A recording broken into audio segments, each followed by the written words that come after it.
Эми омбудсмен айымга психиатриялык мекемелер жөнүндө айтып бересиздерби? Укук бузуулар боюнча кандай иш кылынды? Ой пикирлериңиз кандай? Сакталып атабы укуктары? Бүгүнкү күнү чоң рахмат Микрофон сурооңузга. жакыныраак ала аласызбы? Ай? Микрофон жакыныраак. Бүгүнкү күнү Акыйкатчы институтунун тутумунда болгон психиатриялык мекемелердеги бейтаптардын укуктарынын сакталышы боюнча биздин атайын тармактык бөлүмүбүз бар. Ушул тармактык бөлүмдү биз деле анализдеп көрдүк.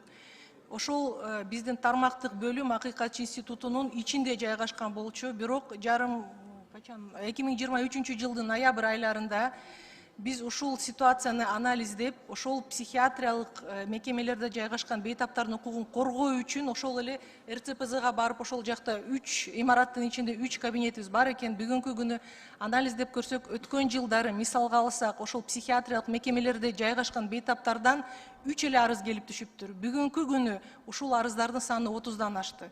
Ошондуктан биздин оюбузча ушул биздин службабызды, тармактык службабызды ошол РЦПЗнын имаратына көчүргөндүгүбүз туура деп эсептейбиз. Өз жыйынтыгын берип жатат. Мындайда өткөн чакырылышта да бул маселени көтөргөм элем.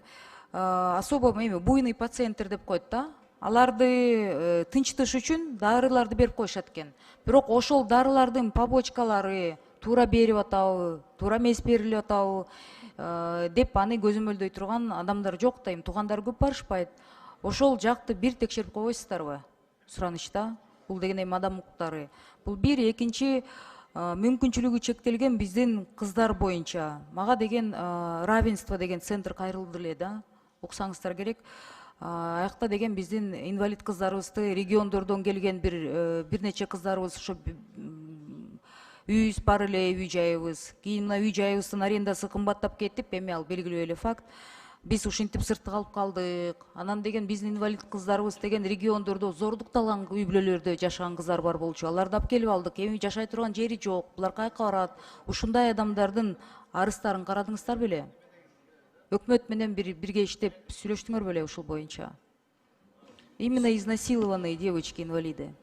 К нам, конечно, поступают заявления разного характера. Безусловно, как, наверное, вам всем уже и видно, из средств массовой информации, что мы очень такое особое внимание уделяем именно правам как женщин, как детей, так и людям с инвалидностью. Конечно же, такие заявления к нам поступают. И мы совместно, и кризисные центры, и Министерство соцразвития и миграции, мы в очень тесном контакте отрабатываем эти вопросы по предоставлению и психологов, оказанию юридической помощи и так далее.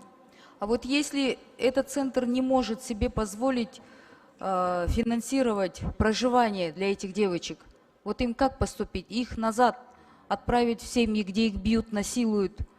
Или им на улице нужно им остаться? Да? Вот ушундай суроо менен мага кайрылып атат. Мен өкмөткө жөнөтсөм, каражат каралган эмес дейт. Вице-спикер Байсаловго жөнөтсөм, жооп алган жокмун ушул боюнча. Расмий түрдө бул трибунадан кайрылгам.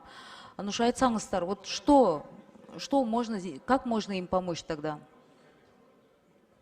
Вы знаете, на самом деле такая проблема существует. Конечно же, она зачастую упирается именно в финансы, мы это тоже понимаем. Но мы, в свою очередь, проводим соответствующие мониторинги, и мы на имя премьер-министра, на имя главы кабинета министров направляем. Но они вам же также не отвечают, правильно? Ну, да, но... То есть как доходит до избитых детей, избитых женщин, изнасилованных детей, изнасилованных женщин, пока не будет резонанса, с Кабмина реакции нет, правильно же? Вот вы с этим согласны? И как тогда нам быть? Эти проблемы только женщинам нужны?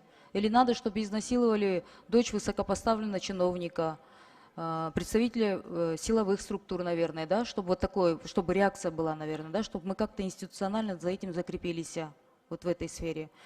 Эми мындайда буну деген айтып атты эле, биз да айтып атабыз, мисалы деген аялдар келгенде ушундай встречаларга мен укук коргоо органдарына кайрылат элем да. Урматтуу саламатсыздарбы? Аялдардын укуктары боюнча семинарлар өтөт региондордо. Жалаң аялдар барат. Ошол укук коргоо органдарга сери кайрылып атам, жетекчилер, силерден суранычта, отправьте, пожалуйста, представителей мужского пола на эти мероприятия. Только женщины ходят. Именно в регионах. Как будто это никому не надо, только женщинам это надо. Большая просьба, да? Рахмат.